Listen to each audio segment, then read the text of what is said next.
बोलिए बजरंगबली की, मुरलिया वाले की, डमरुआ वाले की, धनुषधारी की। कारण शरण में आजा मेरी, नहीं तर मुंह की खाएगा। अभिमानी तू छोड़ दे बेरी, नहीं पीछे पछे। बादल की समसर करे कूकर पेश नहीं पाएगा। शाबाशी कुछ ना मिले, भोंक भोंक मरे। सुन करन, तेरे तीरों की शान आज धनंजय वीर के सामने नहीं चल पाएगी। आज मैं देखता हूँ तू कितना तीरंदाज है, सुन जरा। अरे चैलेंज तुम्हारे तीरों के,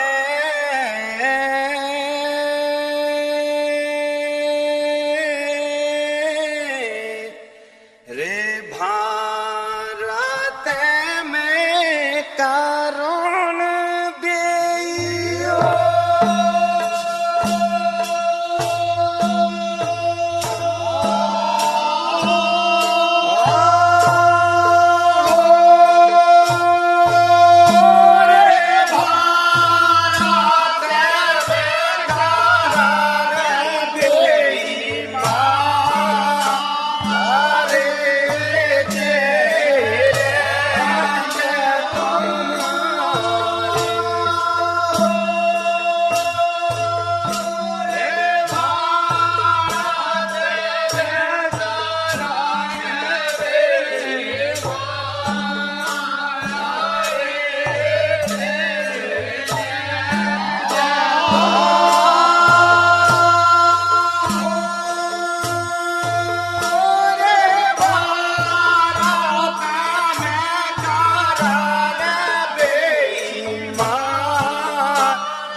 तू अनेकों बार मुझसे हार चुका है, फिर भी आज गांडीवधारी अर्जुन के सामने अपने तीरों की दुहाई दे रहा है।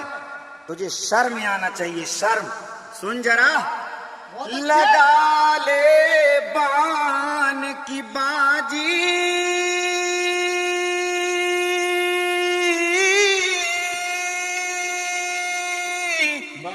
तेरे आज समर के बीच दिखा दे रे तीरन, जुनेटी वीरता है तेरी,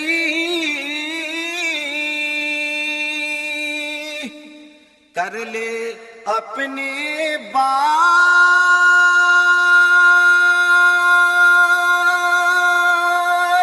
हेरे अर्जुन से भेड़ो परो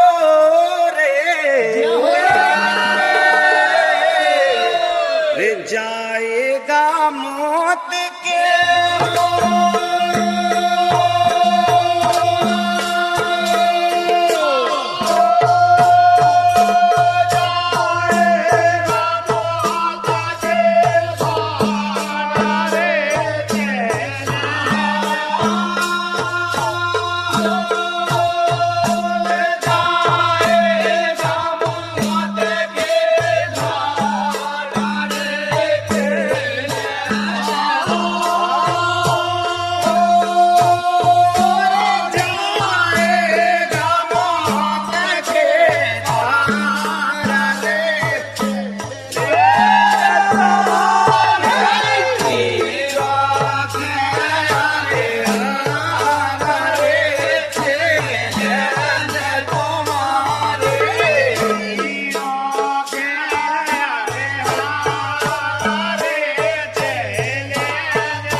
चुनौती दे रहा है।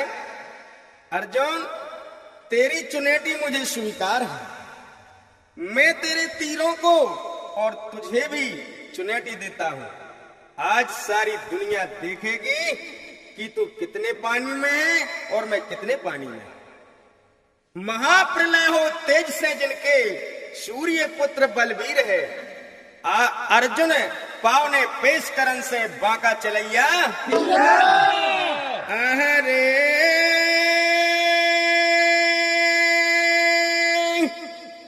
ललकार मार दहलाता है,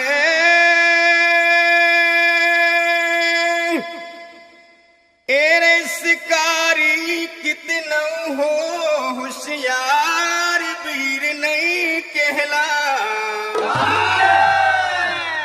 कि लड़ैया लुखरिए मार खे।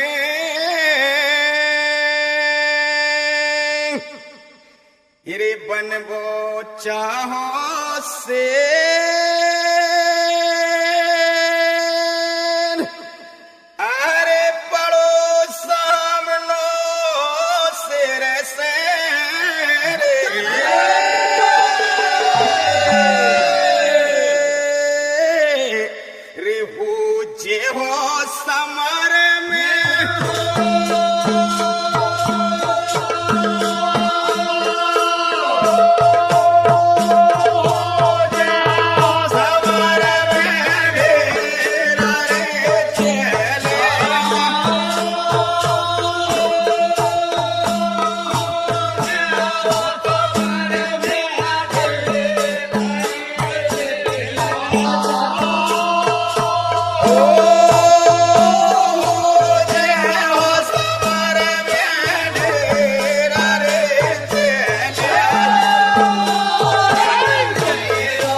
तो तू शेर है, बाहर शेर। तू शेर कहाँ से हो सकता है? अरे तू तो दुर्योधन का पालतू कुत्ता है, कुत्ता। बहुत बोलता है बैरी। अब तेरा काल बिल्कुल निकट आ गया है। दिलेर जोधा बरनी में तेरे जैसे सूर लिटा दे कई धर। वीर धनंजय नो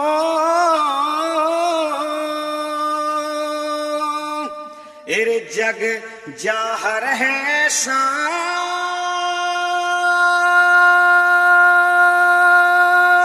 एरे नाम सुनत थरे थर कपे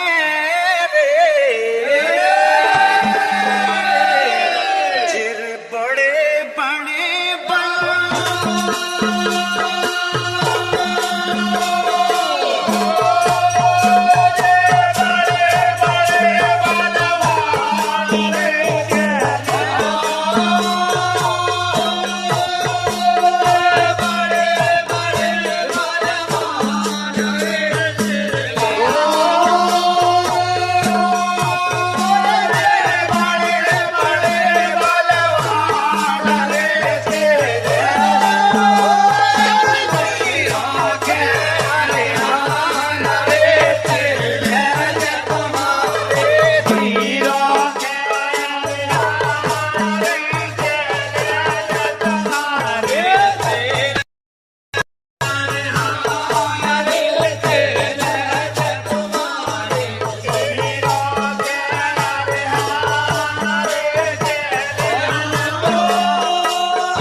हमेशा भगवान कृष्ण के बल पर गर्जने वाला है।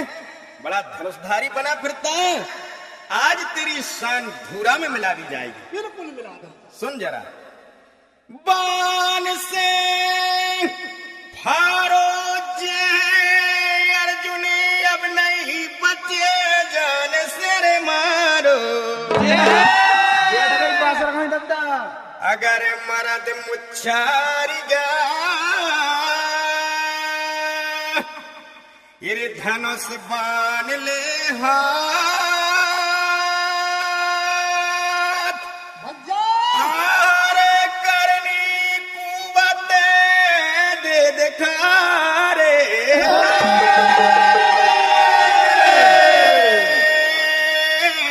लड़ाई आज करने के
जब दोनों वीर क्रोध के आवेश में आते हैं तब एक दूसरे के ऊपर बाणों की वर्षा करने लगते हैं।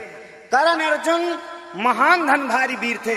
दोनों गजब का युद्ध करते हैं। वे अपने बाणों से कभी अग्नि तो कभी जल की वर्षा करते हैं, तो कभी वायु द्वारा जल को सोख लेते हैं। आगे क्या कहना है? वीर करण दिलबारो है, एरे दुर्वासा का दिया बाण नील नामक वज्र जैसा वह बाण था, चला पारथ की ओर, एरे अर्जुन काट पाए नहीं रे, घबरा गए नंद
जब अर्जुन कर्ण के चलाए हुए बाण को रोक नहीं पाते, तब भगवान कृष्ण भी घबरा जाते हैं। सोचते हैं यदि मैंने अर्जुन की रक्षा नहीं की तो आज अर्जुन मारा जाएगा। तब श्याम क्या करते हैं? जोर से दबा दिए हैं ये नंदी घोष रथ कृष्ण पार्थ के बचारे, कि मुकुट काट भर ले गो और लेने पाओ जान। अरे मारने वाला कौन है रे, जी के संग में भगत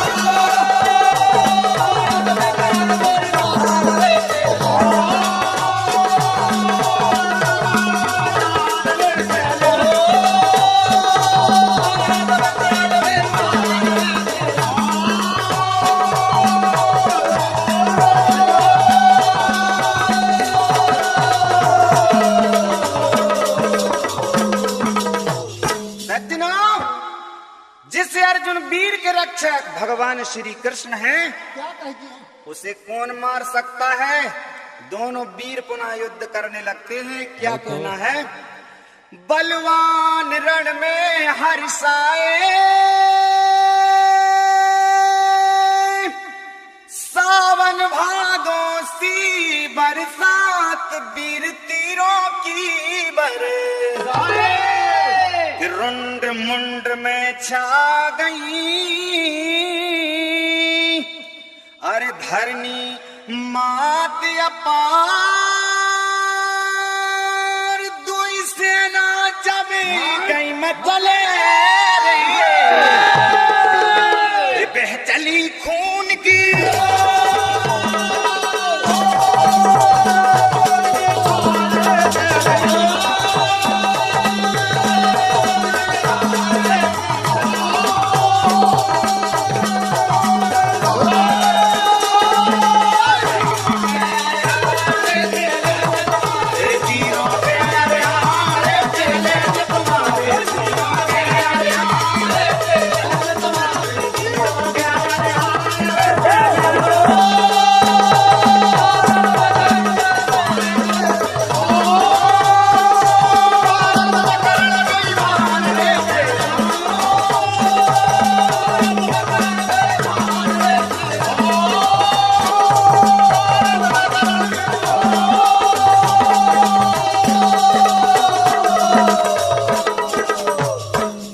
जब महाभारत के युद्ध में कर्ण अर्जुन और दोनों सेना युद्ध करती हैं तो लाशों के ढेर लग जाते हैं, खून की नदी बह निकलती है, भूत पिशाच स्नान कर रहे हैं, योगनियां नृत्य कर रही हैं, शिव जी गले में मुंडमाला डाली हुए बिछड़ कर रहे हैं। क्या होता है? हरे कर्ण तीखे सर छोड़ा, घायल सब हो गए वीर अर्जुन के,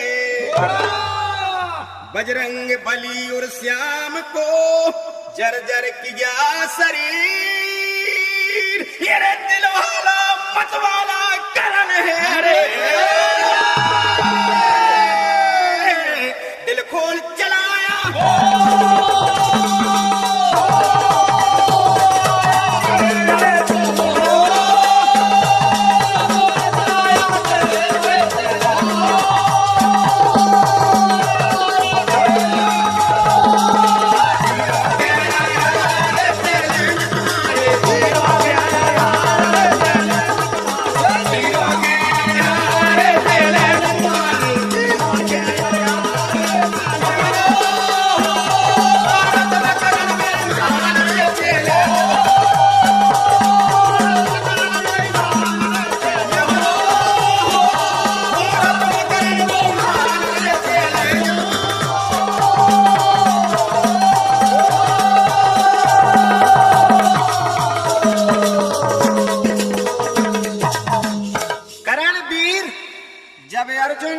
हनुमान जी और भगवान कृष्ण को घायल कर देता है, तब अर्जुन भी अपने तीरों के द्वारा कर्ण तथा शल्य को लहूलुहान कर देते हैं। तब क्या होता है? वीर दिल खटक गओ है, कर्ण को रथ ने बढ़ो धरन मेरे अटक, बाण अर्जुन ने दे चला, अरे कर्ण भय बेहाल, अरे मुनि में कहे धरनी गिरे, माता कुंती के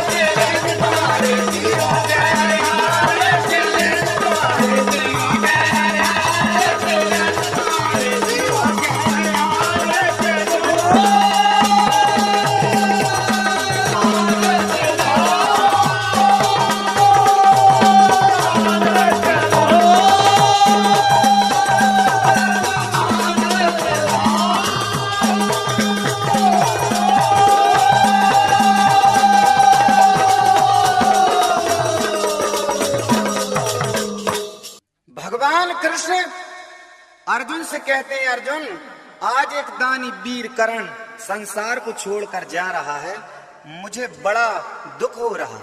अर्जुन कहते हैं, नाथ कर्ण तो बड़ा पापी है, यह दानी कैसे हो सकता है? तब भगवान श्री कृष्ण विप्र के वेश में अर्जुन को कन्या बनाकर कर्ण की परीक्षा लेने जाते हैं और कर्ण से क्या कहते हैं? अरे दानी हो भले कर्ण छोड़ दुनिया से चले रे, दानी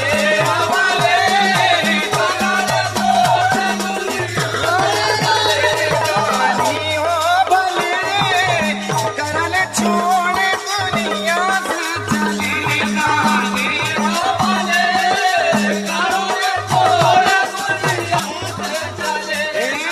मन मनसा के पूरण कीजे, मन मनसा के पूरण कीजे।